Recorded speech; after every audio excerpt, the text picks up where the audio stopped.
उत्तर प्रदेश के अमेठी जिले में टीचर और उसके परिवार की हत्या ने हर किसी को हिलाकर रख दिया।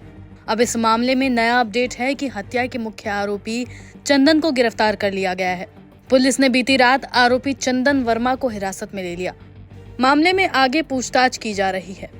बताया जा रहा है कि चंदन वर्मा अकेले ही बुलेट पर आया और घर में घुसकर सुनील, उसकी पत्नी और दोनों मासूम बेटियों को गोली मार दी। रिपोर्ट के मुताबिक जिस पिस्तौल से चंदन ने सभी की गोली मारकर हत्या की वो अवैध थी। चंदन ने खुद भी पुलिस के सामने अपना जुर्म कबूल कर लिया है। चंदन ने बताया कि सुनील के घर वो पहुंचा तो उसने दरवाजा खटखटाया, फिर उसकी पत्नी ने दरवाजा खोला था। इसके बाद चंदन ने 32 बोर के अवैध पिस्तौल से फायरिंग शुरू कर दी, जिसके चलते घर के आंगन में सुनील और पूनम की मौत हो गई। वहीं दूसरे कमरे में घुसकर चंदन ने सुनील की 2 मासूम बेटियों को गोली मारी और फरार हो गया। चंदन के व्हाट्सएप चैट को लेकर भी पुलिस ने बड़ा दावा किया है। चंदन की चैट में लिखा था कि 5 लोग मरेंगे। आशंका जताई जा रही कि चारों को मारकर आत्महत्या करने का चंदन का इरादा था।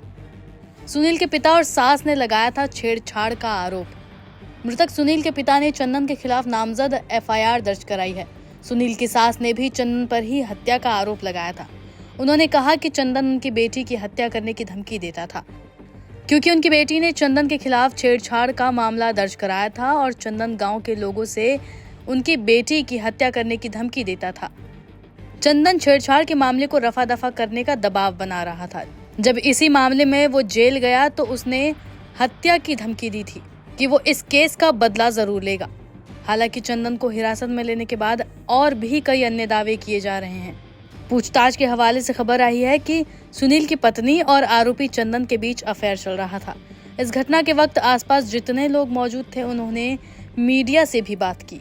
हम यहीं चौराहे पर ही थे। हमारा खेत है तो यहाँ आवारा पशु बहुत परेशान करते तो हम उन्हीं को देखा करते हैं। तो लगभग 7 बजे यहाँ पूजा पंडाल में जब आरती शुरू हुई, उसके तुरंत बाद जो है ये मनोहर मेडिकल स्टोर जो बगल में है, इन्होंने आके पुलिस को सूचना दी कि हमारे यहाँ कुछ फायर हो रहे हैं। तो हम लोग भी वहाँ भागे, पुलिस भी वहाँ गए। तो हम लोगों ने वहाँ जाके देखा तो सब कुछ हो चुका था। अच्छा, हाँ। तो ये अभी जिस जगह पर हम लोग खड़े हैं, कहा जा रहा है कि यहाँ से क्या आप लोगों ने किसी को देखा भागते हुए? नहीं, किसी को देखा किसी ने नहीं है। मतलब ये बताया जा रहा है कि पीछे से ये लोग निकल सकते हैं, क्योंकि इस हत्या को अंजाम देने के बाद वो लोग आगे से नहीं गए। क्योंकि क्या लगा जब आप लोग मौके पर, कुछ पता चला? 1 लोग थे, 2 लोग थे, क्या था? कुछ भी नहीं, सिर्फ जो है सब लोग लाशें पड़ी थी। केवल वो जो औरत थी वो जिंदा थी। अच्छा, थोड़ी देर बाद वो भी खत्म हो गई। इसका मतलब कि उस सबसे बाद में गोली उस औरत को मारी गई। क्या लगता कि आरती चल रही थी, इस वजह से भी शायद गोली की आवाज इतनी तेज नहीं सुनाई पड़ी? क्या रहा? नहीं, बगल वाले ने सुना, मनोहर ने उसको सुना, लेकिन जब तक कुछ समझते तब तक सब कुछ हो गया था। क्या 2 बच्चों को भी गोली मार दी थी? हाँ, बच्चों को भी गोली मार दी गई थी। दोनों बच्चे पड़े हुए थे और मास्टर साहब नहीं, ऊपर से नीचे मारी गई थी। क्या टीचर थे? जी, टीचर शिक्षक थे, सुनील कुमार गौतम। तो अभी जुलाई में ही, ये पहले रहते थे रायबरेली में। अच्छा। तो अभी जो है कुछ दिन तो वहाँ से अप डाउन किए और उसके बाद जुलाई में यहाँ मुन्ना अवस्थी के यहाँ कमरा ले लिए थे।